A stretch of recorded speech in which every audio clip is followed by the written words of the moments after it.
নীলফামারীতে অত্যন্ত যত্ন সহকারে বিভিন্ন বাচনভঙ্গিতে প্রাইমারির জন্য ছাত্রছাত্রী তৈরিতে ব্যস্ত মন্দিরভিত্তিক শিক্ষা প্রতিষ্ঠান প্রাক প্রাথমিক বিদ্যালয় কেন্দ্রের শিক্ষিকা লক্ষ্মী রানী রায়। সবার জন্য শিক্ষা নিশ্চিত এবং নিরক্ষরমুক্ত বাংলাদেশ গড়ার দৃঢ় প্রত্যয়ে গণপ্রজাতন্ত্রী বাংলাদেশ সরকারের গৃহীত পদক্ষেপ বাস্তবায়নের অংশীদারিত্বের ধর্ম বিষয়ক মন্ত্রণালয় কর্তৃক সমাজের পিছিয়ে পড়া শিশুদের প্রাথমিক বিদ্যালয়ে ভর্তি নিশ্চিত করার লক্ষ্যে মসজিদ, মন্দির ও প্যাগোডা ভিত্তিক শিশু শিক্ষা কার্যক্রম প্রকল্পের কর্মচারীদের ঐকান্তিক ইচ্ছে এবং প্রচেষ্টায় হাতে করে বিশাল কর্মযজ্ঞ চলছে নীলফামারীতে। অত্যন্ত যত্ন সহকারে বিভিন্ন বাচন ভঙ্গিতে প্রাইমারির জন্য ছাত্রছাত্রী তৈরিতে ব্যস্ত মন্দিরভিত্তিক শিক্ষা প্রতিষ্ঠান প্রাক প্রাথমিক শিক্ষা কেন্দ্রের শিক্ষিকা লক্ষ্মী রানী রায়। জেলা সদরের সংঘলসি ইউনিয়নের বাবুরহাট ব্রাহ্মণপাড়ায় শ্রী শ্রী রাধা গোবিন্দ জিউ হরি মন্দির প্রাঙ্গণে অবস্থিত ধর্ম বিষয়ক মন্ত্রণালয়াধীন পরিচালিত মন্দিরভিত্তিক শিশু ও গণশিক্ষা কার্যক্রমের 166টি কেন্দ্রের মধ্যে একটি দৃশ্য এটি। এছাড়াও এই জেলায় রয়েছে 122টি প্রাক প্রাথমিক, 22টি শিশু গীতা ও 22টি বয়স্ক শিক্ষা, যেখানে বই পুস্তকের পাশাপাশি শেখানো হয় ধর্মীয় মন্ত্রপাঠ, গীতা পাঠ সহ শরীরচর্চার নানা বিষয়। এছাড়াও গল্পের মধ্য দিয়ে শিশুদের মেধা বিকাশে ভূমিকা রাখছে প্রতিষ্ঠানটি। আমি প্রতিদিন স্কুল আসি, অনেক কিছু পড়েছি। মন্ত্র পরিচয় হে কৃষ্ণ করুণা সিন্ধু দীন বন্ধু জগৎপথে উপেশ অভিটাকান্ত রাধাকান্ত নমঃ। দেশব্যাপী তৃণমূল পর্যায়ে শিশুদের নৈতিক আদর্শ ও দেশপ্রেমের চেতনায় উদ্বুদ্ধ করতে প্রেরণা যুগে চলছে এই স্কুলগুলোতে।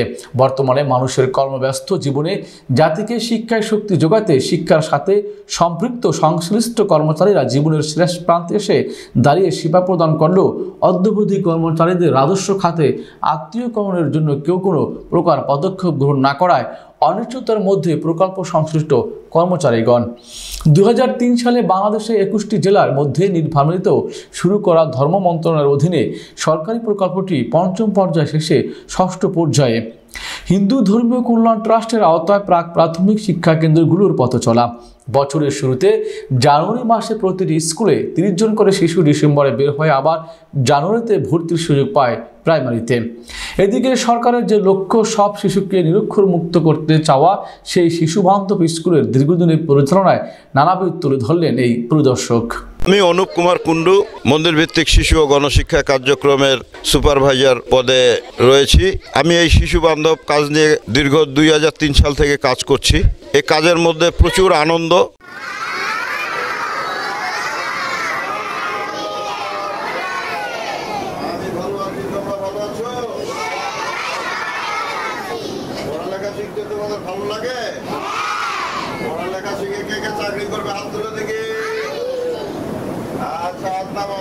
কিন্তু এই কাজটি করতে হয় 1 বছরের জন্য। যেই শিক্ষার্থীরা আসে জানুয়ারিতে, তারা ডিসেম্বরে যেয়ে পরবর্তী বছরে প্রাইমারি স্কুলে ভর্তি হয়। এতে করে সরকারের যে লক্ষ্যমাত্রা অর্জন হচ্ছে, সব শিশু নিরক্ষর মুক্ত থাকছে।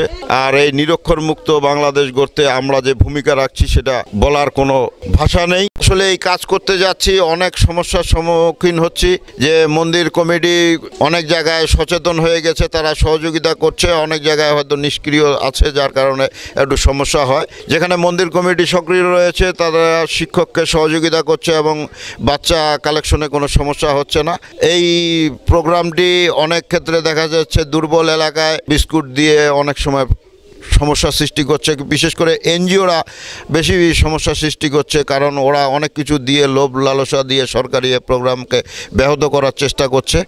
তো আমি চাই যে এই প্রোগ্রামটি স্থায়ী রূপ লাভ করুক। যেহেতু 2003 সাল থেকে 6টি প্রকল্প মেয়াদ উত্তীর্ণ করেছে, এই 6টি প্রকল্প মেয়াদ উত্তীর্ণ হওয়াতে 20 বছরের উপরেও হয়ে গেলেও সরকারের আন্তরিকতা আমরা লক্ষ্য করতে পারছি না। এখানে আন্তরিক হওয়ার প্রয়োজন আছে। বর্তমান প্রেক্ষাপটে হয়তোবা আমাদের এই প্রতিষ্ঠানটি সরকারি হবে, এটা বলে আশা করছি। আর আপনারা সবাই যে যেখানে আছেন, অভিভাবকরা, আপনারা যে কোনো পর্যায়ে আপনাদের যে কোনো সহায়তা সাহায্য দিয়ে আপনারা এই ছাত্রদেরকে উদ্বুদ্ধ করতে এবং আমাদের কেন্দ্র পরিচালনা করতে সহযোগিতা করবেন।